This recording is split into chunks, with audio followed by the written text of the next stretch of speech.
sogar gândit. Așa când dacă îmi bază bătun, uite, și nu glumă.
Пора. Что забирать? Сколько сразу можно? Давай что вообще нельзя.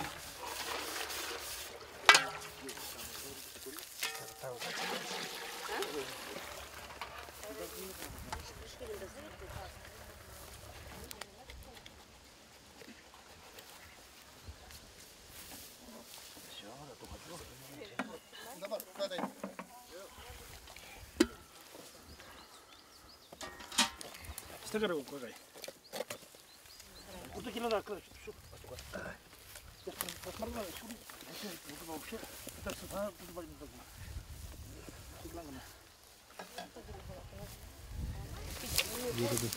Ну инде пирин жергелүү брать үчүн жүрөм. Баянын жебе Чаваш сардежинде булдумур. Пиринде Тобойс хулы администрациясын день.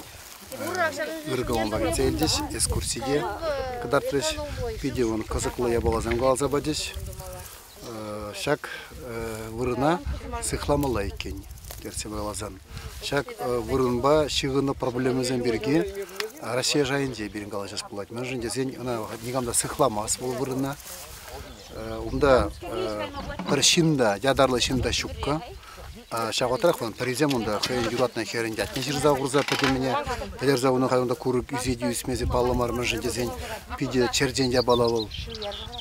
Те президентунда вон хай палламар кам кем бузыкыш трактор зембе бульдозер зембе кургана салатса тада шавында хулаш болну хулажын урызене пассанде шанда хал кемне нигистерза трубалартна унданде хересладас тезе твашу буде прыганде. Вот. Халенде бир юба лартна кунда иртишкиринде пиде телинмелле кунда он ханевеле хуладуны көнде бол элехи история чыгыны бала шагында не бере хузи ирик паджы. Мындыма юбалартма хале бир ваттызине азынзанде он чүктүрмөр тагабысрымыр хале пурдеке жилдеш эшлеше. Паянын ебирен юбалартны гышын ваттызине абаши дермелеге хамырында өзүм берлешимелле бара кашкөрен туксага пиринде бир тузи алтая. Халебек парик кишинде кечирлезе элжиш ажактанде бол давление камын үсәгән тик камын чакны шамбек нага туррашыгыр халеке пурдия сывы этлаших негамда чирлемей. Малашне деш алла болса шанс задрап.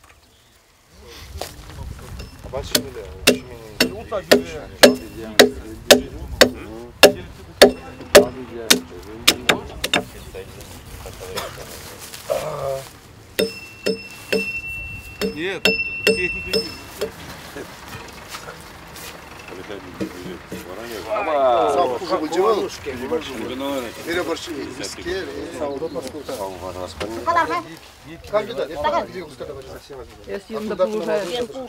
Тогда где был бомжовщик? Акшам мын балли, шулба балли, где был бомжовщик? Жан жоқ. Ленинде хубаще хумалады. Подожди, друзья, разрушаешь, флаг используешь. Вовнутрь? Жмушин? Да, я приехал. Как ты дышишь ты? А? Как ты дышишь? Здесь? Кашу.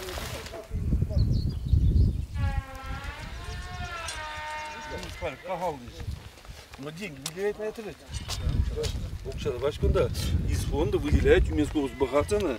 Тут не 1 миллион отмывается. Не отмывается? Ну, сейчас легче, конечно.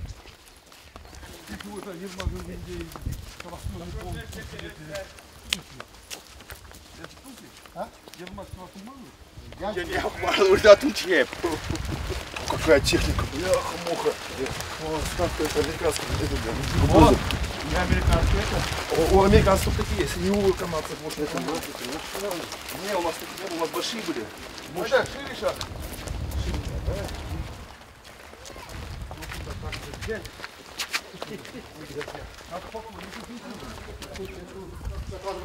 Андрею показывают.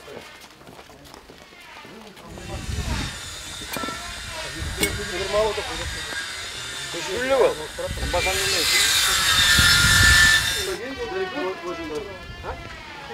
где Баба Яга написано?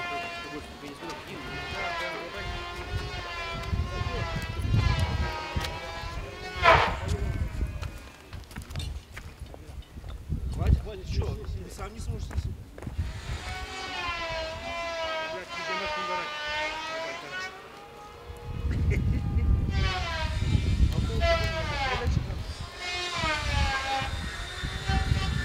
Оля, фотошап.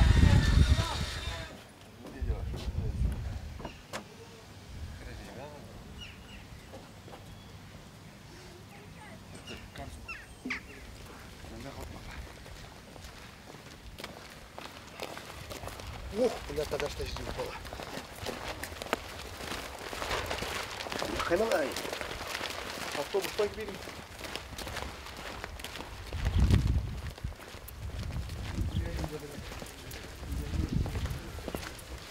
Да, наверное, единый художник какой-то есть. Композиция довольно. Спонтанно взял, мать пыльник. И главное, го охраняемый. Аллере не гамбы попалась. Он да из-за удачи находишь музей. Христианский фанат всем удачи. Православный фанат всем.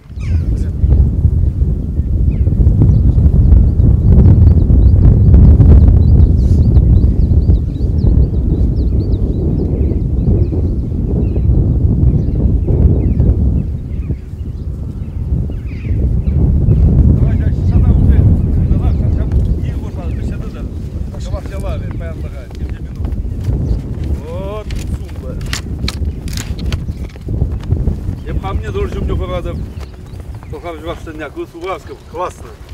Так, Москва. Думаю, поток Валдимар. Магримес. Тобол юстан выждали, где тумала, а тобол их слегка больше. Как дыгает. Я брал тайга. Тобольский, Тюменская область, на берегу Ильича стоим. Едем на Алтай, там все, беженец приехал, дядя. Пульди, Юрай. С Украины. Все, говорит, выжили. Сейчас, одергай, я тебе Так, давай шутлы бар. Таштангайга бар, который херзер. Симметрично был мало. Сейчас мы симметричный. Ермакпа, они же оба за народ воевали. Все вас патер, да. Вот. Аллах, Юрай.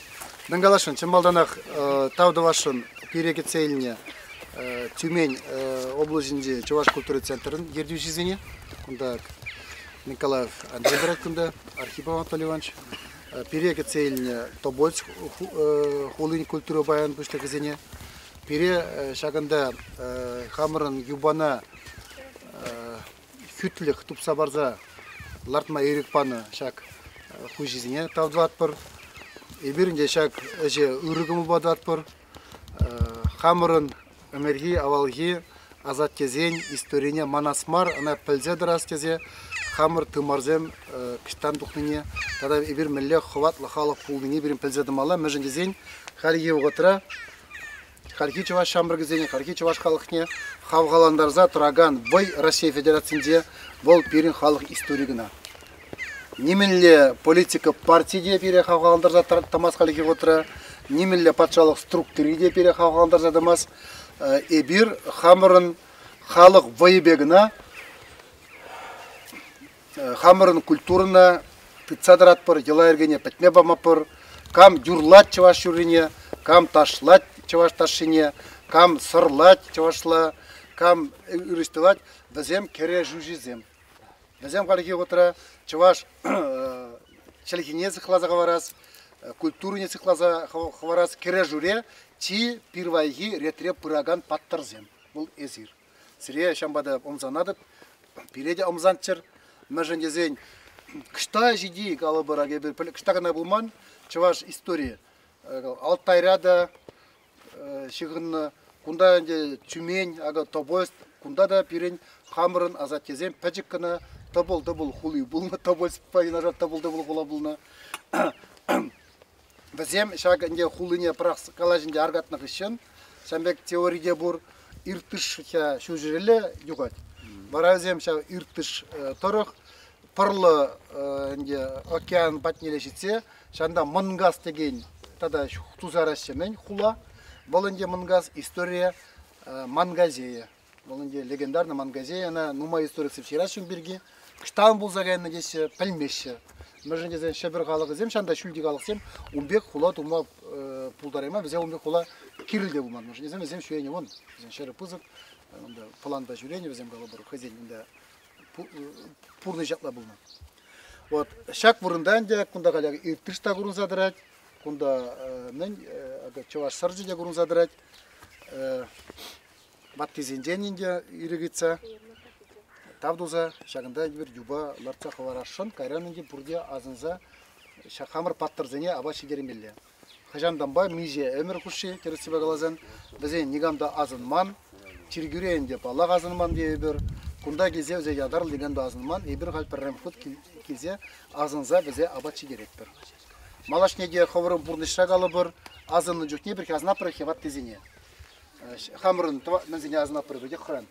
Яланах пучлар дехрангына маршак чуваш сардинже пулны чуваш сенедезе аттилы чуваш зене полхар пюлер савар элжел шав кашни жиндех пире аза элмевул юрмар а везене пиде вылы канышлык барат пире юрмар аза элмев зене аза элеп перде кашмында перде ол пиде ыры пархадарлы эшме жиндезен эбирде билетпер жанда булин Вилязумен, едем кujумен, пойдем пурны жирцагати. Шар, темиже, сек кушинде, да вогот вол, унчне, темискер, патердан заларатте, шар кеске вотрах, едем туру хаем, пойдем пурны штегатца барай. Бара едем, еп шутлады бенде. Вилязумен, межинже шутлатчы едем. Енженде вогалы бір пылак шизе бурынна, семже тюжашинде гана шивурна дей бірінде, укша денгене унун пулна. Вол ирцагайны унун. Вол может по эдер шутлать ман берги ман халық мен шутлежи дезе. Енденде халыгы жын үрөш туман болны булзан. Хайжилегина шушлана булзан. Унун вилиме вара 5 евро болот может по. Вол темде төбетче анжакта ирцагайны бурныжы. Не пледе вол кайла таврнайза немде таваймас. Эбир может по телелек шинзем мәжен дезен эбир Агуйрма кеп шамрық сене ымзанадып. Хал мижерезем, бұнны калабарында школда веренеші. Пире нигамда шаген бегезе жүремен, әдезен білетірі. Пире галаны чуваш халығы падет. Ол жегене келі демар. Пенде дағыжа сағырнығы шолда пұрде коммунизм рабурындат бар. Ончесіне пір халық пулат дезе. Шамбек хамыр историне пәлмен дей бір. Онда кенеге историчек не бұсанында адылжи балғар баршалық берге шүккі да немге бұлман терісібе қаласын. Ағалы сирия онда изе жүрет бір қадардат бір әзір ғара үсе жетсен шағында қоңыр изе келмелеге қаламалы пире аза елмелі вот шамбек шезен бұрчуында дезе ват дезем дезе вара езір біретіне дезем сирия аза елеш әран езір адылза елесін вот шамбек вара қыне верленде эстафетті падакне оруран орова парда бұрасылық береді. Галамалай? Матурзем, юри вара. Ну, пурден де берем, акунда малдан жөріне газап бұр. Пурде елаған гене дұрық, берем пурде. Шак мындыре. Кересі бемінді баш.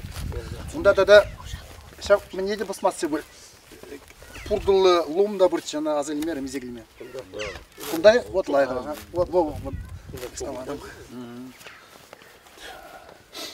Акунда бұл. Вон чаваш сарде, вон. Лая, кана Ağzınızı.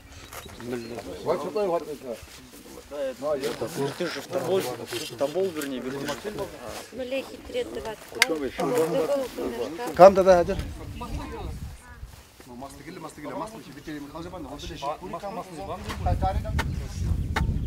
Ой, вам точно был, да? Пусть нас здесь не было, что ли? Ой, как близко. Сколько стоит? 200? Справедливость. Елмак şu münde çarşamba bulundu. Uzan gazete yüzüne turizm uzan gazete Mijerzen. Их продатели. Ой, мля вон чувак куда видно тоже.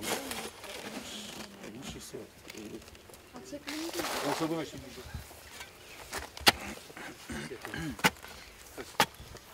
Гибли да, так в артиллерии.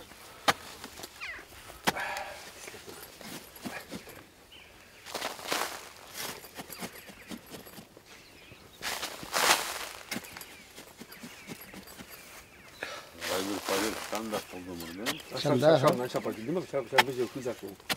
Onda Ona kukurdu var gibi. Тогда держи, не вон трубу тебе, значит, не трубу потом прицепилась.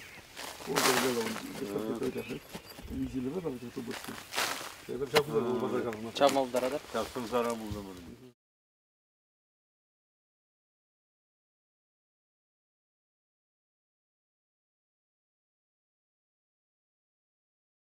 Ой, шпижаха.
О, разрабатывает, молодцы.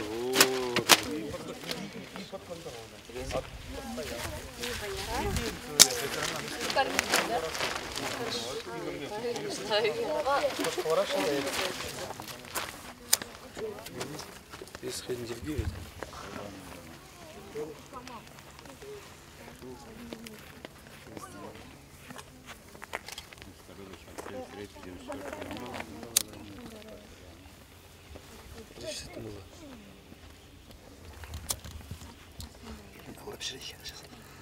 Конечно, могу.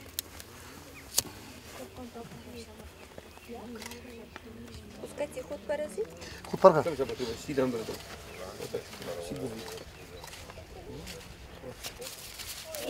Мейлатка худебей. Bütün bir hudibi. Все, yüksek. Karı. Мейланда. Tilize karı.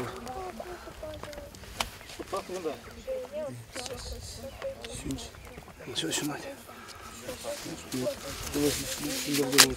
Şu yok şimdi onda kırklar tan sevmeli bu.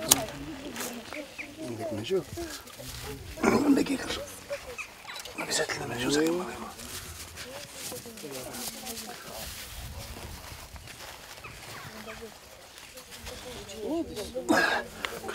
Такие вот полы. Суммусь.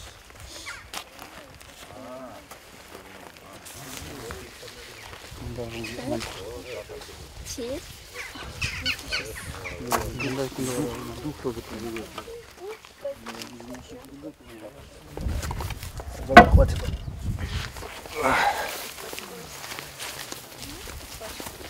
Ага,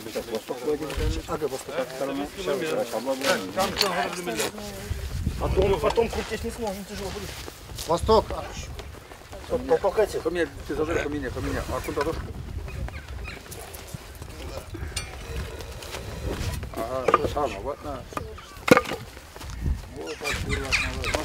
Посадить. Вот именно. Ой, не понимаешь.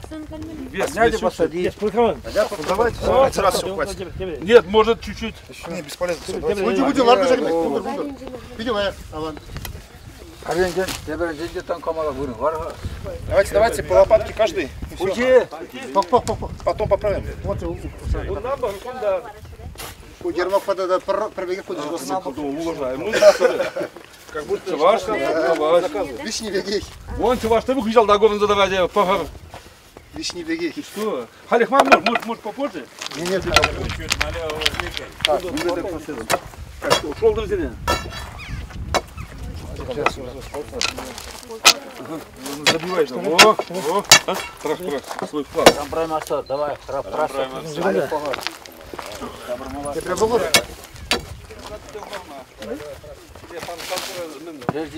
Вызвание пистолет.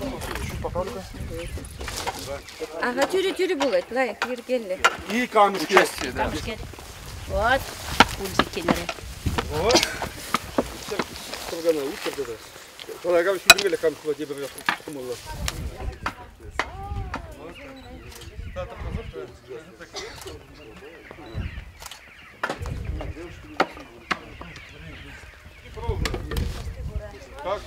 Как камень стоит.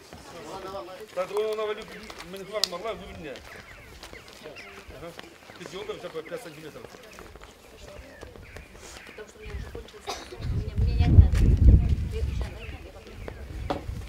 Потому что мне уже кончился, мне не надо. Это?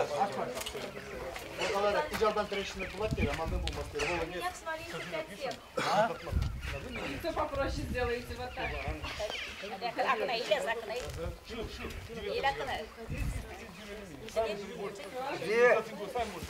Тюмень ваш, Тюмень я область не был ваш сын, где помалу вырван был, как деньги без. Специально из-за принципа. Кундалая, кунда сыхлась, мен давай. Кыш так он забрал. Житный булдары. Ну так не стоял. Пускай Так-то лигут по подгребнула.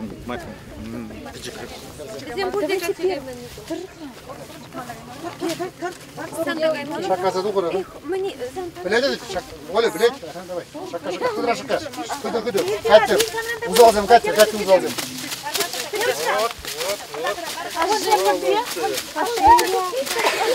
И сарылыр бускана, сарылыр.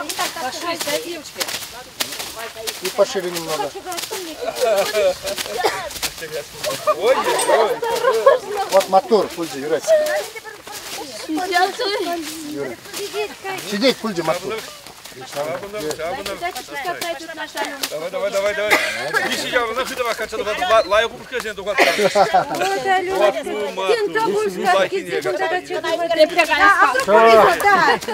Качал качагарын. Ажолы. Шук, епшак масты бетер шагыр. Ну, evine dokun yalan var, perim bitter. Bitter cıvarsın. Çakda şülgerin de aslı.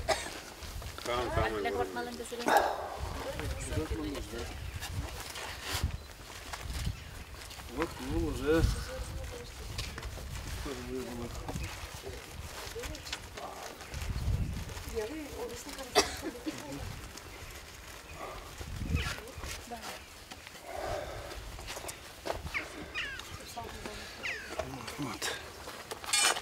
Все. Мен дума, анде, пәлдемір, турымыр, ситмейіне жедерір, лашыне качарды бере. Мәлі білеп пәліне шамек аз елеп біздерен. Теріс, тен пәдемге каланық, тен кетке замақса калайма пробулінде, ну май жинедеран ежінір берден. Адер пурде бірледі, рап пұрқал, саны кердік. Курширде дечі баштым. Да, ребер полна пурплат парди. А кунде савар мне, чавашаны бізден савар бірлежвенен білеме. Так, Турцада. Вот так. Вище. Пыры ике вище. Кейзе бара прыгин. Пыры ике.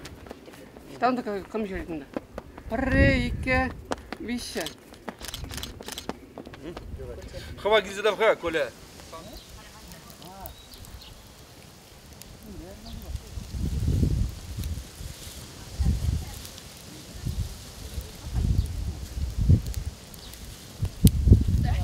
Перех шара. Кербини арзан вообще шара. Ядр бурни деди. Я могу. Так кербини ярарика? Вот это класс, да? Çevre девшини? Вот. İkisi namı garam. İkisi namı. Bizi kırıyor diyor. Ne?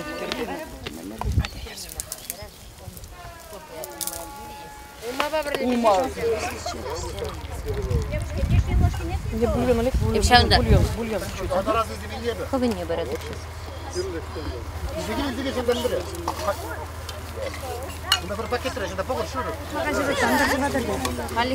Mana mene Спордилде коруксанда ишкеле шашын. Диберне кагане шуни ягма бай.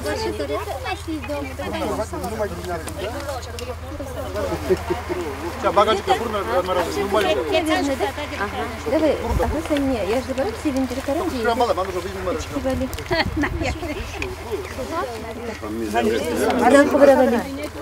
Я даже не прошу. Что мы взяли сегодня?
просто интересно же все-таки. Так, руководителям можно? Олег Михайлович, пожалуйста. Вас спрашивают. Пойдемте?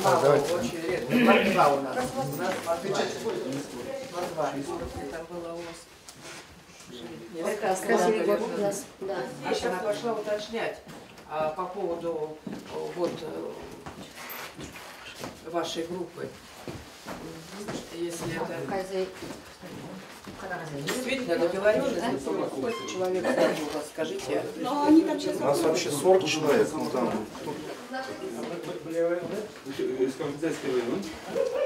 Как же? На 30% впервые материалы выставлены из фондов нашего музея. И некоторые картины, работы региональных и российских художников и школ. И вот там только искать его надо под фамилией Василий Попов, потому что он был записан в школе. До получения паспорта он носил материнскую фамилию. Неофициально, по ее, так скажем, просьбе и желанию он записан был. Ну а почему, я чуть позднее объясню. После ареста отца, скажем. Ну а это нет, к сожалению. Пока не можем ответить. Вы вчера, наверное, и где-то вы, ну, в смысле, в нашем селе или куда-то дальше? Ну, сюда заехали, у нас на вчерашний день заявка-то я смотрела. Материалы, кое-какие, и ручки, не знаю, если есть, то, наверное, подарите. Можно неохота вставать.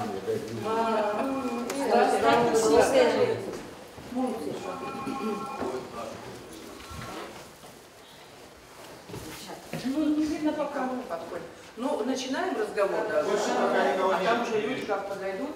Это еще раз такой путь большой. Я старший научный сотрудник музея Ульянова Галина Андреевна. Вот здание это школы. Уже сказала, у Василия Макаровича в романе «Любавины» есть описание строительства школы всем миром. Вот это как раз об этом, конечно, ну, по воспоминаниям матери и других жителей нашего села. Это была школа сначала, школа колхозной молодежи, потом школа семилетняя школа, и только с 1947 года это стала средняя школа номер 32. Василий Макарович, тогда никто его не величал, он писался, я уже объяснила, по фамилии матери, потому что отца, как врага народа, в 1933 году забрали 28 марта и 28 апреля, ровно через месяц, он был расстрелян в барнаульской тюрьме без суда и следствия. Ему 21 год всего был. Поэтому, когда дети пошли в школу, мать записала их на свою фамилию, она Попова. В девичестве. Вот таким образом. А потом, когда уж он получил паспорт, он получил ее на фамилию отца, и фамилия у нас произносилась Шукшин, с ударением на первое слово. И только потом уже в Москве, когда стал публиковаться, сниматься в фильмах, вот там Москва поправляет ударение, он стал Шукшин. Вот такие изменения с фамилией Василия Макаровича.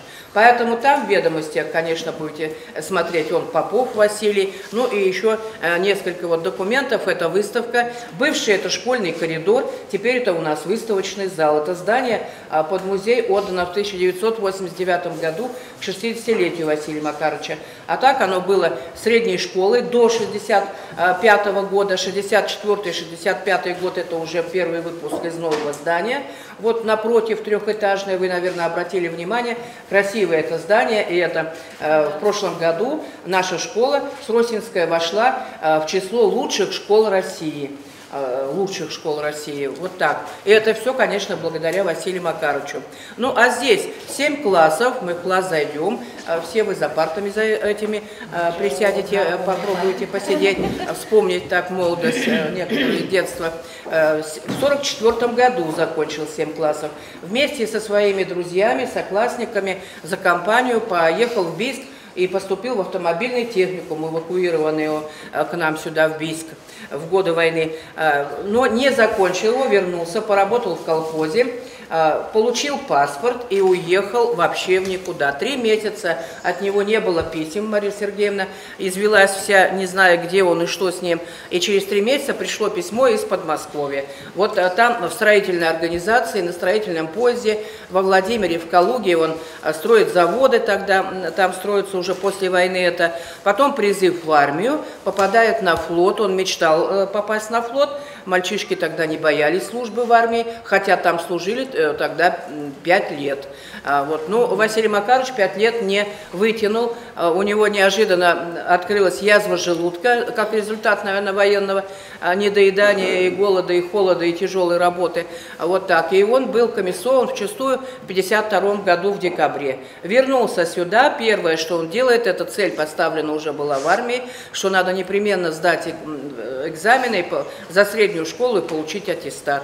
Очень много читал всегда, очень много читал. И это, конечно, его выручало по жизни. Сдает экзамены в 1953 году, в 24 года он получает только аттестат о среднем образовании, аттестат зрелости, как он тогда назывался. Вот так. И куда ему с такой вот болячкой, еще не залеченной, конечно, идти просто в колхоз работать это тяжело. Ему предложили здесь место учителя вечерней школы, хотя предлагали и в райком комсомола. Кое-где в печати вот это можно увидеть, но это не так. Он это предложение не принял. А вот учителем вечерней школы он работал здесь, в этом здании. Преподавал русский язык, литературу, историю в 5, 6 и 7 классах вечерней школы. Вот так. И одновременно исполнял обязанности директора вечерней школы. Вот год 53-54. А потом вместе, вот когда сдал все эти документы по вечерней школе, там вы фотографии увидите в одной из залов, я обращу ваше внимание, он едет в Москву, покорять, так скажем, Москву, и там начнется уже московский период жизни. А вот с этим зданием именно вот так связано. Потом он сюда уже приезжает как актер, как режиссер, как писатель, встречается с учениками, с коллективом учителей, ну и, конечно, есть любимые учителя были, как у всех. Вот так вот. Здесь работала его сестра, математика Наталья Макаровна, и приглашала его к себе на классные часы, и много-много вот так всего. Я приглашаю вас пройти в класс, в котором Вася Попов в 1944 году закончил 6 классов.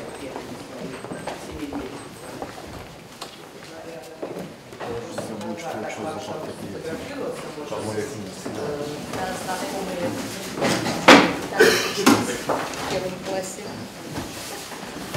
Проходите вот сюда, вот на средние ряды, можно присесть вот еще второму человеку. Вот это и 7 классов здесь закончил. Об этом времени у него написаны рассказы из детских лет Ивана Попова, цикл рассказов, «Далекие зимние вечера», рассказ «Племянник Главуха», «Дядя Ермолай». Вот это все чисто биографические рассказы. А вообще биография Шукшина и факты жизни нашего села, его соседей, родственников, они рассыпаны по всему творчеству Василия Макаровича. Достаточно сказать, что первый вот роман Любавины, ну там еще и рассказы, конечно, сначала были, а вот роман Любавины, и там конкретно прямо назван Сергей Федорович Попов. Это родной дед Василия Макаровича, и Марья там Попов. То есть имена, фамилии, хотя, может быть, факты биографии совершенно были другие. Но вот ему было роднее, и ему хотелось своих земляков как-то вот увековечить, что ли. И он обязательно брал свои фамилии наши сростинские, хотя, может быть, ну, факты эти где-то подглядывал совершенно в другом месте. Вот так. Ну, если читали вот Шукшина, рассказы или вот что-то романы, смотрели фильмы, то, конечно, вы со мной, я думаю, спорить не будете. В такие факты биографии, как в рассказе «Племянник Главбухов», когда его мать отправляет из 6 класса к своему родному брату в Ангудай, тот работал, Павел Сергеевич Попов, он работал, вот сюда, пожалуйста, туда, он работал главным бухгалтером на сырзаводе, и она попросила его, чтобы он хоть, ну, счетоводом, что ли, его сделал, потому что, увлекшись чтением, он забросил совершенно уроки, получал двоек, и когда мать пошла в школу, оказалась картина-то вот очень печальная, и вот она его туда отправляет, потому что без отца отбился парнишка, вот так. Ну, никакого бухгалтера из него не получилось, так же, как и потом впоследствии автомеханика, а вот рассказ «Племянник Главбуха» потом появится, где его герой мой Витька также отправляется в Ангудай по Чуйскому тракту, также живет там у дядьки месяц, но никакая бухгалтерия ему в голову не пошла, а дядька его за месяц, и это действительно факт биографии Василия Макаровича, научил играть на гармошке, купил новую гармошку, и явились они через месяц, и из мешка достали вот эту новую гармошку, и брат сестре сказал, что никакого бухгалтера из него не будет, поэтому пусть он заканчивает вот 7 классов и дурака не валяет.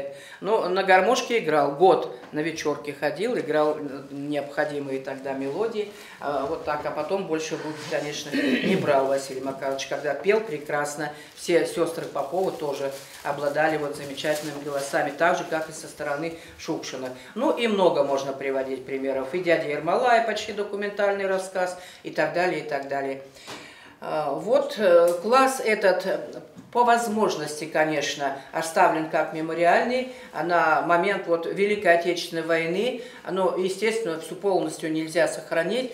Не было отопления, естественно, была печка на 2 класса, если помните, те старые школы, кто-то в углу, жестью обита черной краской, тоже покрашена, топка из коридора.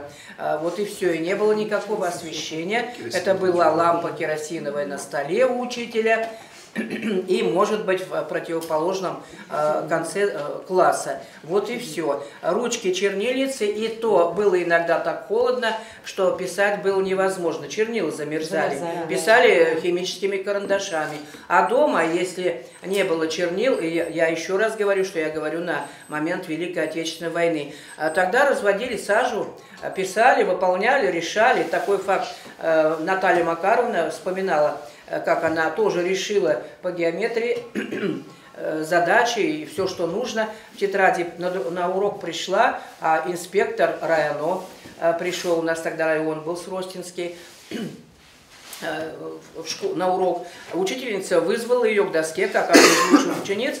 Она на доске все решила, и тогда попросила, а домашнюю работу ты выполнила? Она говорит, да, выполнила. Ну, принеси тетрадь, покажи. И когда, говорит, я открыла тетрадь, там, кроме надавов палочки, ничего не было, сажа вся осыпалась. Вот. Ну, девочка испугалась страшно, растерялась, а учительница-то понимала, конечно, чем писали дети дома, и поэтому совершенно спокойно сказала, ну что, все правильно, молодец, садись, хорошо. Вот так, этот факт она запомнила. Вот такие вот времена. И на старых газетах, и на старых журналах, и, в общем, все. Ну вот главная страсть, которая появилась у Василия Макаровича 6 класса, я уже сказал, это чтение книг. Читал сначала беспорядочно, все подряд. Даже труды ученых каких-то там, Лысенко и так далее, вот, лишь бы брошюра тонкая ему нравилась, вот, отчитал за один присест и в сторону особенно, а потом, когда учителя, вот, и одна из них из блокадного Ленинграда, эвакуирована, Тесаревская Анна Павловна, узнала об этой страсти мальчика, она пришла домой, составили с ним список классической литературы, куда вошли, конечно, Пушкин, Лермонтов, Гоголь и так далее, и зарубежная литература, и он начал читать уже в системе. И это так было до конца своих дней, он очень много читал. Ну, поэтому очень много знал, понимал и чувствовал, так сказать.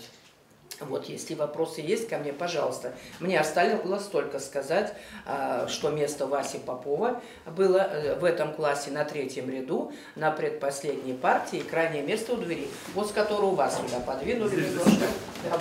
Я сижу как раз на месте.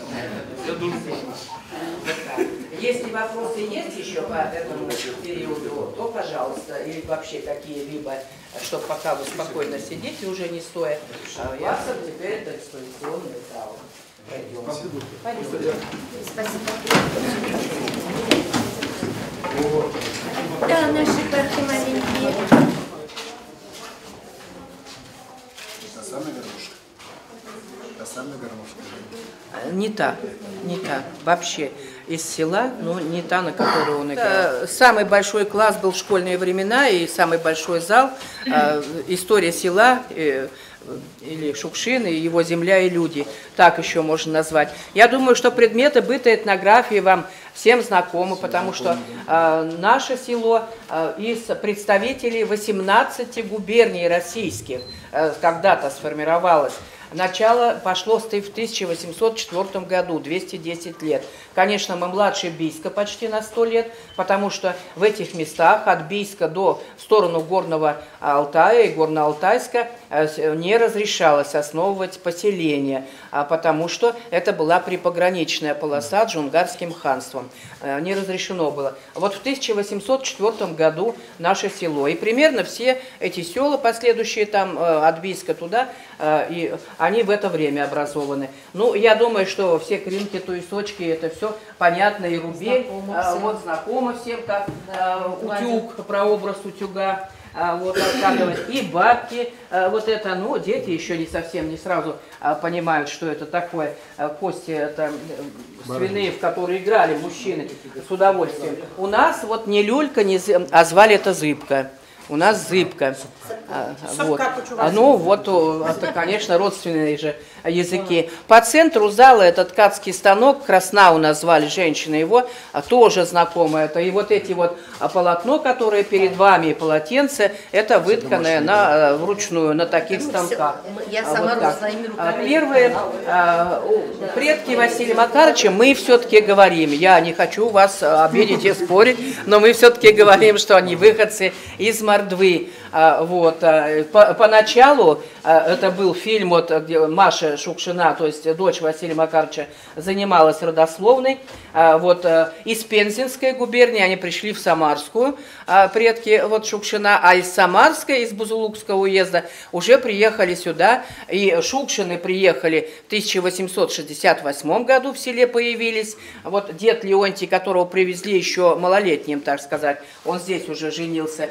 Семейство Шукшиных, это все семьи ехали сильные. Там, где отец, несколько сыновей, так что, ну, здесь на месте, здесь рос лес, сплошная полоса. Вот вы проехали Бийск, ленточный бор, ленточные боры теперь остались, а это была сплошная сосна, береза. Поэтому здесь на местах рубили, валили, ставили дома, и у нас в селе еще есть несколько домов, которые поставлены на местах, так у нас говорили люди, выражаясь, то есть из того леса, который рос в округе. Вот так. Через 30 лет, в 898 году, в селе появляется семейство Поповых, несколько братьев, среди них Сергей Федорович и Агафья Михайловна, вот они, Поповы. Она здесь из рода Холманских, то есть здешняя же тоже. Вот таким образом. В 28 году в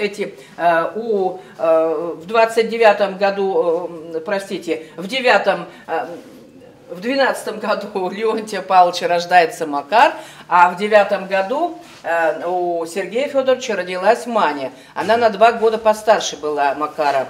В 28 году эти молодые люди на вечерках познакомились, поженились. И Мария Сергеевна вспоминала потом, что она не думала, что он моложе ее, Макар, потому что он был очень рослый, широкоплечий, серьезный, работящий парень. Она думала, что они ровесники. Никто паспортов не регистрировал же тогда ничего. Вот в 28 году они поженились, вот в таком домике стали жить. У нас, к сожалению, он не сохранился, на том памятный знак там установлен. А вот эта фотография уже Васи с матерью. Вот первенец Вася родился в 29 году. В этом храме его крестили. Храм теперь новый. А в той части села он был, в Баклане, храм построен. Ну, в годы 30-е все разрушено, вы это знаете. И батюшка Кисляков, которые последние, вот все народы это все испытали. И у нас в селе это точно так же. И все преобразования в сельском хозяйстве, ТОЗы, колхозы, артели, все это было. Участники той еще русско-японской войны 904 года у нас были, Первой мировой, в том числе и родственники Василия Макарыча, его двоюродный дед, получается, он участник, а потом и дядька двоюродный, участники Первой мировой войны. Вот это фотографии подтверждающие. Вот так. Ну и вот по предположениям, так скажем, я не могу утверждать, мы только ведем эту поисковую работу, и первый этап проделан. о том, что где же Макар, нам надо его выяснить, вычислить. Ну, кто-то вот из старых людей сказали, что он должен быть на общей фотографии 30-х годов. Но предположительно это вот этот человек, потому что экспертизу, которую делала краевая вот, УВД, пришла вот к выводу, что большое сходство с внучкой у него, с Надей, то есть дочерью Натальи Макаровны. Вот так. Здание школы, которое было, вот оно теперь и так и является, за исключением ограждения, и ученики, и учителя. Многие учителя, конечно, ушли на фронт, не вернулись. А вот это материалы по 1933 году, по репрессиям. И здесь и справки потом выданные, и акт расстрела Макара, вот эта бумажка, вот, по которому людей расстреливали.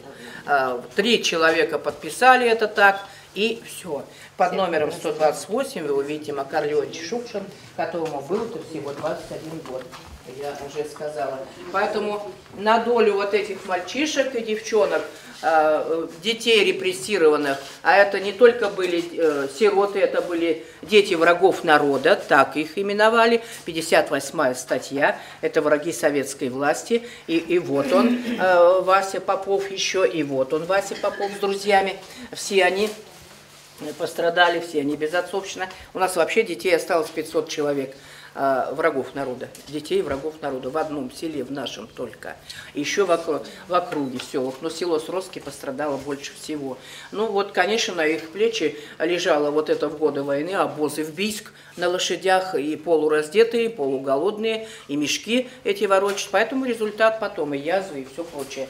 Это фотография 1935 года, вид с горы, археологами сделана, которые делали раскопки у нас на горе. У нас вот гора, где проводится чтение, это археологический памятник.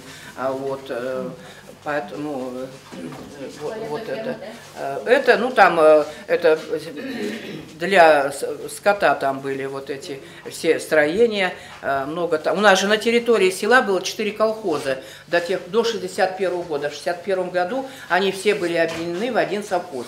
Ростинский. Вот так. Потом Великая Отечественная война, испытание еще одно. Вот, если там в одну ночь наших мужиков расстреливали, 39 человек расстреляли, только из Роста, а забирали в одну ночь, 28 марта, 85 человек мужчин, то здесь на фронт ушло 466 человек, а в селе было в 1941 году 410 дворов. И вот из каждого двора еще не по одному. И герои Советского Союза есть. У нас немножко вот здесь, вы уж простите, у нас свет ремонтируют, и поэтому вот эти вот вписывается, тут лестница не вписывается, вернее. Это уже вот служба на флоте. Вот он слева стоит, Василий Макарович Шукшин уже. И вот он учитель Василий Макарович Шукшин, вот этот молодой человек, серьезный, симпатичный. Это вот в те годы тогда. И документ, подписанный им, подтверждающий, что он действительно был директором вечерней школы. Он выдавал вот это свидетельство за 7 классов и подпись вот здесь, как заведующего пунктом Шукшин. После войны тоже, как везде, целина коснулась, строительство пошло там, домов, клубов, то есть, ну, немножко начали вот рано-то послевоенные залечивать. И открытие новой школы, и новый клуб был построен и так далее. Вот эта фотография, это подтверждающие. И открытие школы, где директором был почти 30 лет участник войны, капитан запасов, капитан разведки и так далее. Приезда Шукшина в село, это были всегда радость для него, праздник. Вот, в каком бы доме мать не жила, она поменяла несколько домов. От второго мужа, от Павла Николаевича Куксина, ей достался хороший дом. Она его в 1957 году продала, купила маленький домишко, вот здесь они возле него сфотографированы, этот домишко. А разницу в деньгах отправила Наташе и Васе, чтобы они заканчивая уже на последних курсах институтов учились, Наташа в Новосибирске, Вася в Москве, чтобы они не выглядели хуже других. Это для матери было вообще болезненно, трагично. Она готова была ночами не спать, она это и делала. Она вышивальщица замечательная, она, ну, у нас называют выбивка, вообще это вышивка Ришелье, но у нас все равно говорят на машинке. Она это делала на заказ, за сметанку, за 3 рубля, за 5 рублей какие-то вот поделки. Одна из лучших мастериц села. Ну вот, а лучший дом в селе, вот этот, где теперь дом матери, наверное, вы в него пойдете, если не были еще вчера. Там мемориальная часть нашей экспозиции. И вот Василий Макарович купил его на первый гонорар за роман Любавины для своей матери, чтобы она хоть в старости пожила хорошо. Вот в этом доме теперь там музей. А вот это первый приезд Федосеевой Лидии Николаевны. Вот тогда на усадьбу того дома, 65-й год куплен был дом. Ну там немножечко теперь видоизменилось чуть на усадьбе. Вот так, ну и много-много. И с племянниками он, с матерью, и с сестрой, вот она наверху. Она вдовела в 30 лет в день своего рождения, сестра. Он понял сразу, что она повторяет судьбу матери. Этим детям он был крестным отцом, он им был за родного отца, он очень много им помогал. У него ведь старшая дочка Катя, вот там справа фотография ее детская и открытки, подписанные отцом. Вот там это от Сафроновой Виктории Анатольевны, девочка, которая родилась в Москве, тоже сейчас она Шукшина Екатерина Васильевна, закончившая МГУ, Романовское отделение и специалист по иностранным европейским языкам. Вот так здесь лучше, удобнее будет смотреть. Наверное, с вашего согласия, если вы захотите чуть-чуть, чтобы вспомнить немного Василия Макаровича. Проходите, проходите, проходите вот так, сначала сюда лицом в эту часть. Вот это начало его московской жизни. В такой солдатской форме. Проходите еще, чтобы на пороге-то не стоять вроде как. Не принято у нас на пороге стоять. Взятый у родственников, конечно, потому что сам на флоте служил. Вот так. И фотография в ГИКа тех лет.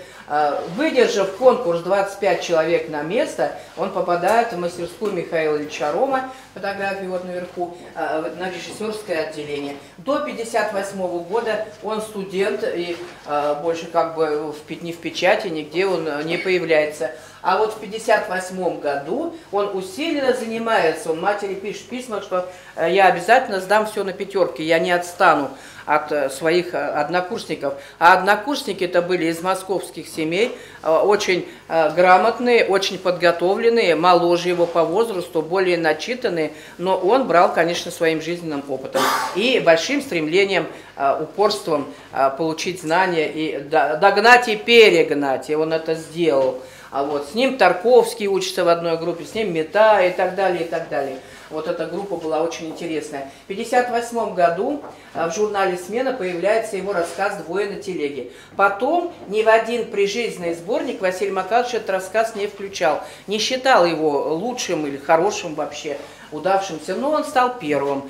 И первым был переведен в Болгарии, в Албании на соответствующие языки, а потом и в Чехословакии на чешском в это же время. И в том же году Марлен Хуцеев пригласил его на роль Федора Старшего в свой фильм «Два Федора». А вот это первый дебют Шукшина в кино. Это 1958 год. И вот с 1958 по 1974, неполный год, у него 5 самостоятельных фильмов.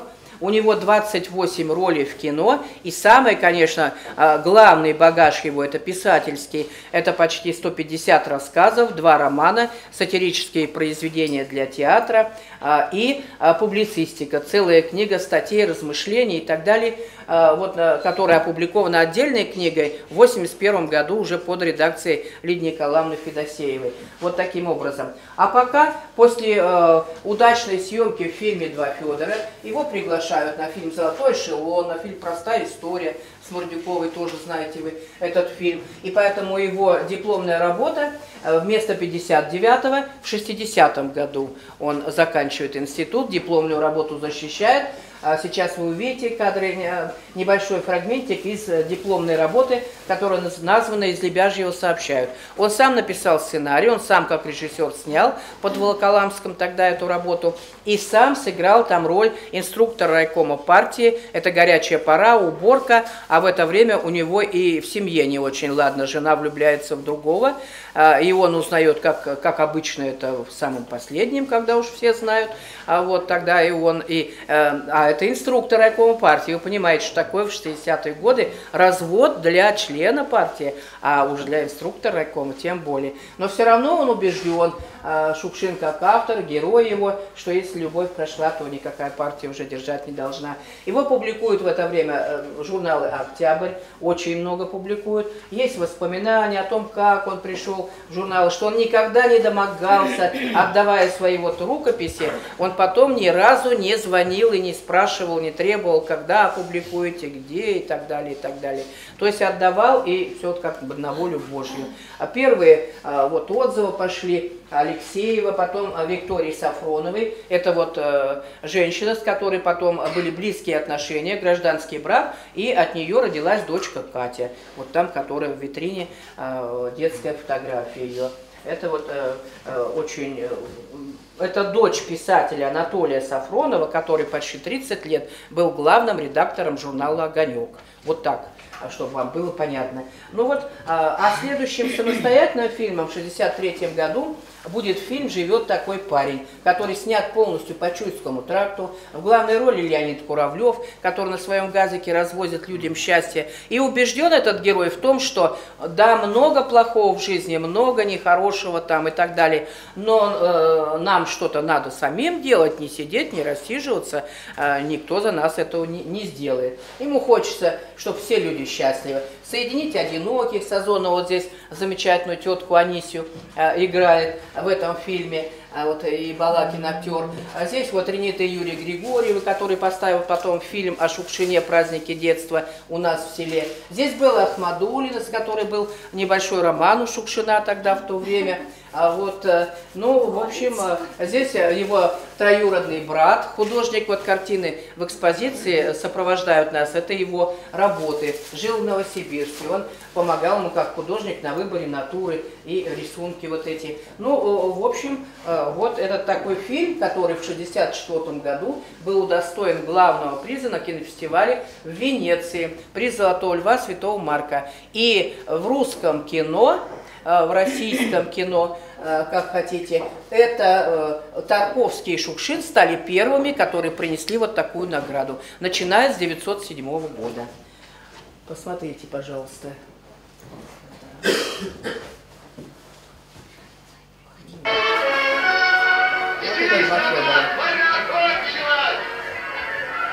Шукшину здесь 29. Спасибо, что подвезли. Значит, у тетки жить будешь? Ага. Здорово, пойдешь? Ну так, пойдешь по Шевченко, пойдешь на Ростопайна, потом пойдешь по концу Миру, третий дом еще. Потом возьмет с собой, Тамара Семина там появится. А вот это из... Слышал? Не верю в это. Теперь ясно хоть. Это из Лебяжьего сообщают. Ну, теперь в интернете можно найти этот фильм. Раньше нет, он нигде в кинопрокат не шли фильмы студенческие. Не хочешь? Нет.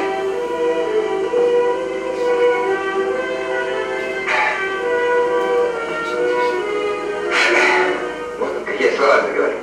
Русские стихи писать буду. Ну пока. Ты куда сейчас? Домой. Чуйский тракт 50 лет. Люди с характером могли быть. Съемки шли в районе Горно-Алтайска, допустим, горящий село Сима, в Горном Алтае. Ты кто такой, чтобы допрос устраивать? А я ваш новый прокурор. Порядок приехал наводить. Чего не танцуешь? Родион Нахапетов и Лидия Александрова, на те поры гражданская жена, которая сейчас под фамилией Чащина. Кто-то девчина. Да.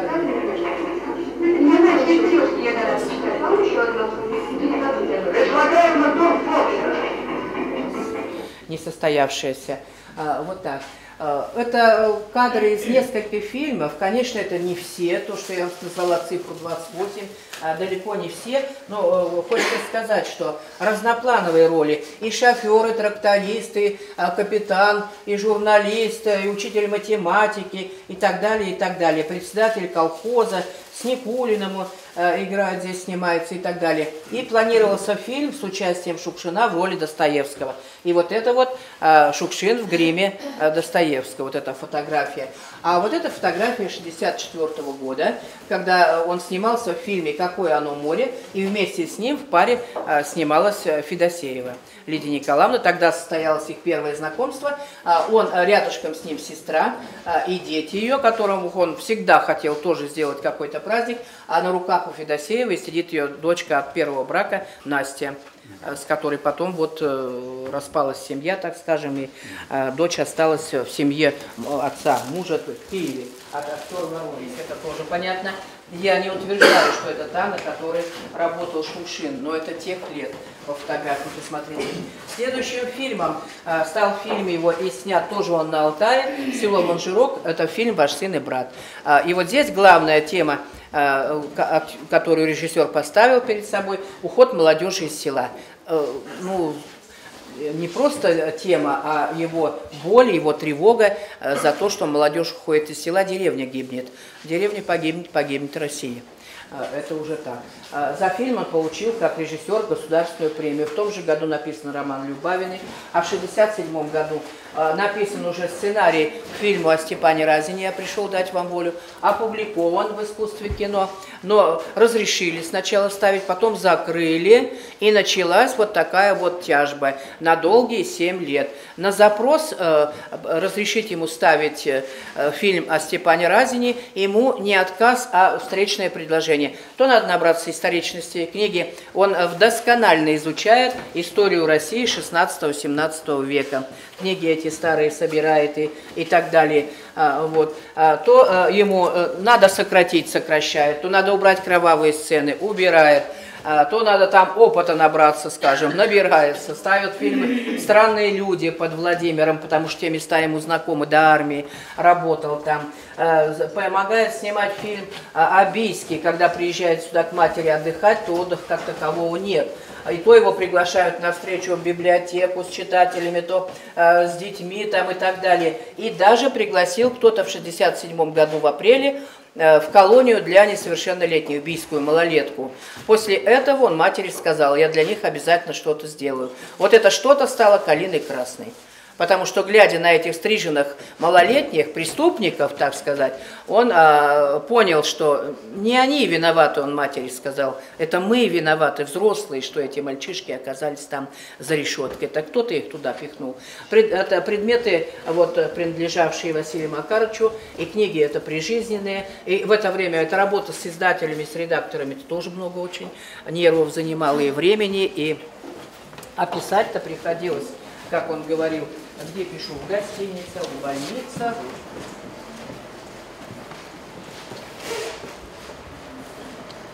Передача тоже по-разному называется «Калина красная». Вот.